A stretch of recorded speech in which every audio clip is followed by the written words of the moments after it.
Awal muawalnya adalah secara nggak sengaja nih sebenarnya. Kita pertama adalah membutuhkan pupuk sebenarnya, pupuk melalui sistem komposter. Lalu kita proses sampah masyarakat dengan sistem komposter. Ternyata dalam komposter tuh ada yang namanya belatung atau maggot ya. Terus kita teliti, ternyata maggot tersebut memang berprotein tinggi, baik untuk pakan ternak atau ikan, seperti itu.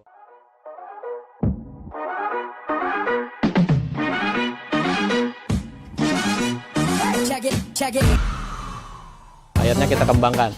Itu sekitar tahun 92-an lah, tinggal 9 tahun awalnya tahun 92-an. Awal kita kenal maggot. Terus kita proses sendiri untuk proses maggot di rumahan sih. Akhirnya pas tahun 2015 kita coba kembangkan sendiri skala besar sedikit lah ya. Itu adanya di Cikini Menteng. Itu untuk ngabisin sampah sekitar kurang lebih 200 kilo per hari. Terus akhirnya kita, karena proses sampah di Jakarta juga bermasalah makin banyak, akhirnya kita bikin lagi yang besar, kebetulan kerjasama dengan ICLE, ada di TPS Rawasari sini untuk skala 1 ton pengolahan limbah 1 hari. Itu semua limbah organik dari sampah rumah tangga.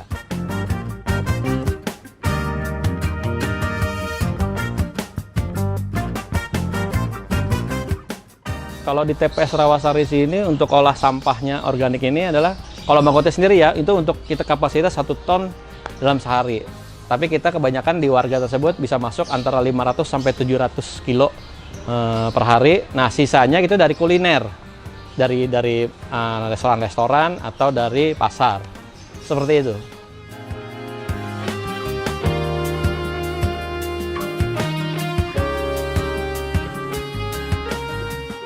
Budidaya maggot ini sebenarnya ada 2 sistem. Pertama adalah penangkaran lalatnya untuk menghasilkan telur.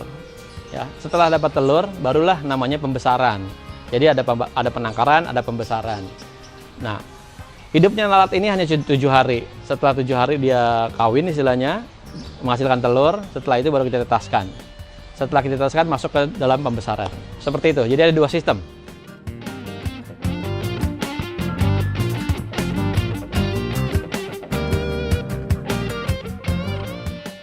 Susahnya, prosesnya sih sebenarnya mudah-mudah gampang. Ya, itu adalah proses pemilahan tadi, pemilahan sampahnya. Kadang-kadang warga tidak mau memilah. Itu kunci pertama tuh adalah di pemilahan sampah.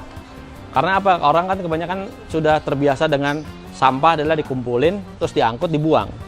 Jadi kita proses sendiri itu nggak ada. Jadi kita berjuang habis-habisan untuk proses gimana caranya mengolah sampah di rumah sendiri.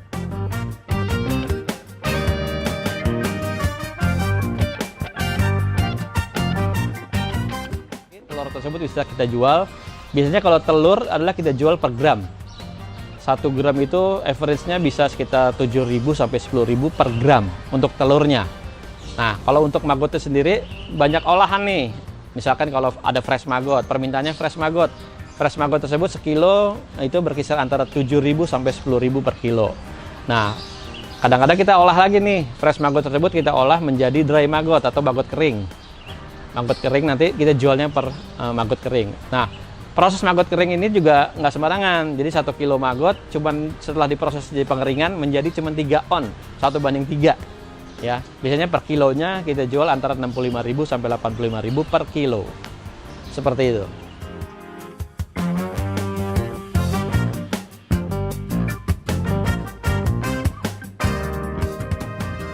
Biasanya kalau misalkan di fresh maggot itu kebanyakan petani-petani ikan, petani ayam itu untuk permintaan pakannya ya, untuk yang fresh. Tapi kalau yang maggot kering biasanya untuk pembudidaya peternak yang ikan hias lah, seperti koi, arwana atau peternak burung. Peternak burung itu juga banyak juga untuk yang maggot kering dan maggot fresh.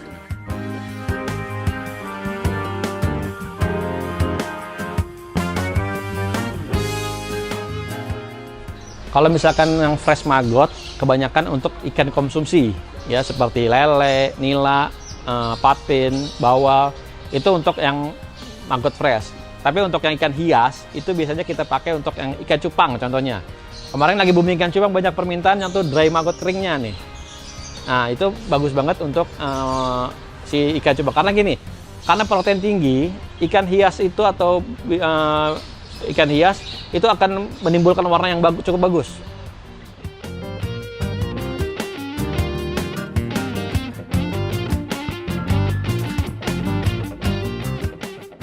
Kalau misalkan di masyarakat, itu biasanya kita sebut namanya plasma.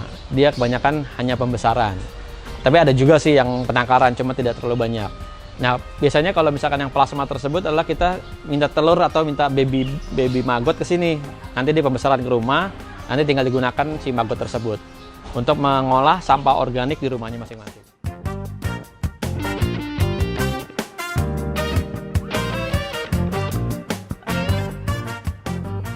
Gini, pemerintah kan sekarang lagi concern dengan sampah nih.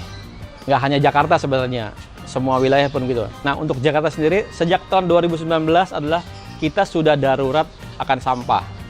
Ya, kita coba mengajukan bahwa proses ini sangat efektif untuk menghabiskan limbah organik. Nah, kebetulan 2019 ini adalah proses pengurangan sampah organik adalah dengan budidaya maggot itu menjadi program unggulan Provinsi DKI Jakarta untuk pengolahan limbah organiknya.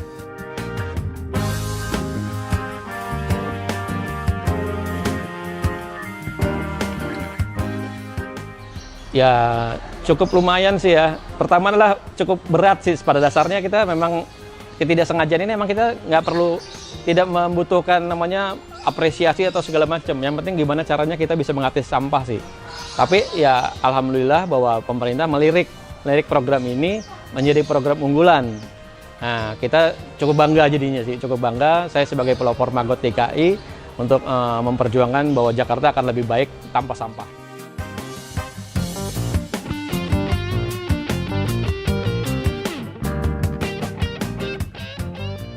Kebetulan pemerintah mengeluarkan perda nih. Nah, kita keluarkan perda tersebut hak dan tanggung jawabnya. Mereka mempunyai kewajiban untuk peran aktif melaksanakan mengolah sampah dari rumahnya masing-masing. Itulah, kita adalah pemerintah punya kewajiban untuk melayani, dan masyarakat juga punya kewajiban untuk mentaati peraturan tersebut dan mengindahkan lingkungannya masing-masing dengan kesadarannya sendiri.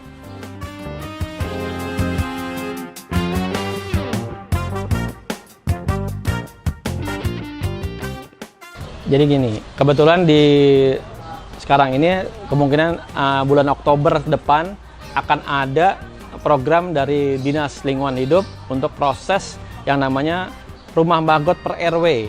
Jadi setiap RW akan ada rumah maggot di masing-masing RW. Nah, itu mempercepat proses limbah, jadi tidak buang lagi ke tempat sampah lagi ke Bekasi atau Bantar Gebang. Jadi proses cukup di wilayah masing-masing.